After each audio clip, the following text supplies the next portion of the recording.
How hard is it to become a nurse?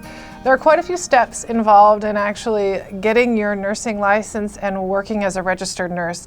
And a lot of people want to know how difficult is it to go through that whole process. So let's outline some of the steps. The first thing that you have to do is actually get into nursing school. Nursing school is not something that you can just do entirely online. You have to physically go to nursing school, so you're limited to the choices of how close it is to you or if you're willing to move, okay? Nursing school is often very competitive. The reason for this is there actually aren't a lot of nursing educators out there, so the spaces in nursing school are limited.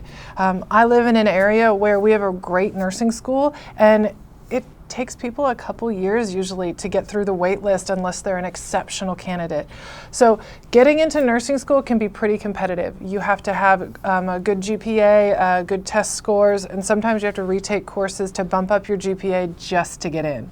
So part of how hard becoming a nurse is just getting into school in the first place. So that's step one. Now, when you get into nursing school, the nursing school major is a bit different than a regular major. Most nursing schools have a different standard for passing. So in your typical college courses, you can get a C and still pass a course, a 70%. Most nursing schools require you to get an 80% to be considered passing. And if you get a 75, for example, as a grade, you would have failed that class and would have to retake it. So that adds a bit of a challenge for people. So keep that in mind in terms of your coursework. The coursework is also pretty rigorous. There are various nursing prerequisites you have to take before you actually start true nursing courses. So those include things like anatomy and physiology, chemistry, biology, and various psychology courses. And you have to get good grades in those to actually get into the actual nursing school of a college. And when you get into those nursing school courses, you start clinical coursework. And that means that you're doing hundreds of hours at hospitals and different clinical sites, and you have to pass all of those. Often those are pass-fail, where you go in, you do your 8 hours at clinical, you complete various paperwork, you provide care to patients, and then the person who is your clinical instructor decides whether or not you passed it or not. It is a pretty intimidating environment, and it is a commitment because it's not just going to class and doing assignments or maybe lab work. You're physically going to a hospital and actually providing care to patients. So that's kind of an added responsibility that's an aspect of nursing school. Throughout nursing school, it's not just, you have an exam every few weeks or at midterms and finals. A lot of nursing schools are structured where you have a med quiz every week. You have an exam every 2 weeks. You have math quizzes you have to pass regularly.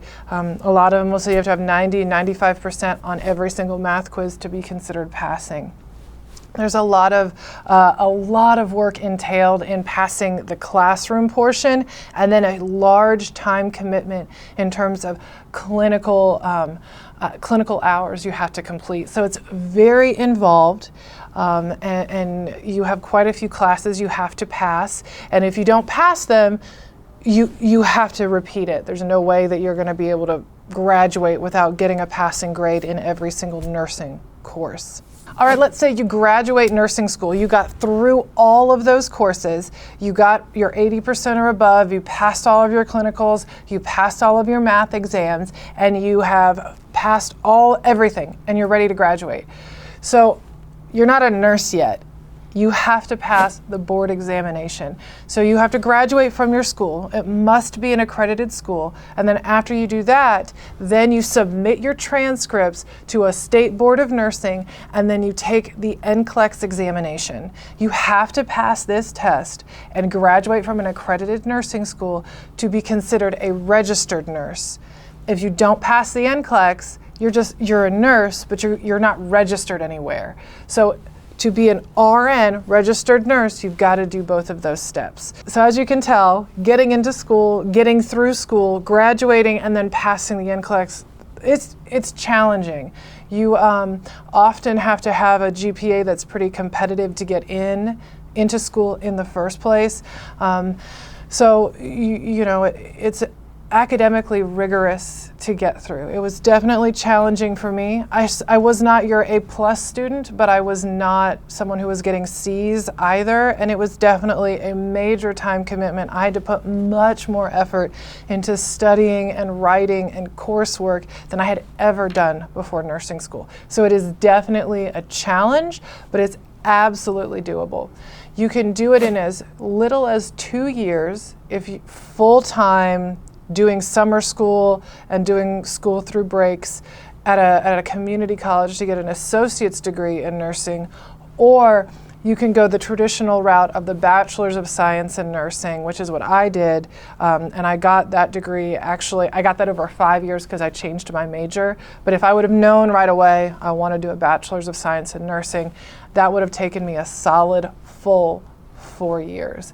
So nursing is definitely not for the faint of heart, but it's a totally doable challenge. So I hope that helps make sense of what the pathway is like to become a nurse.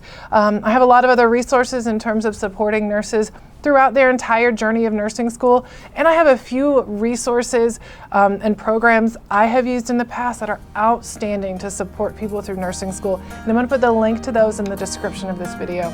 So thanks, nurses, and stay fresh.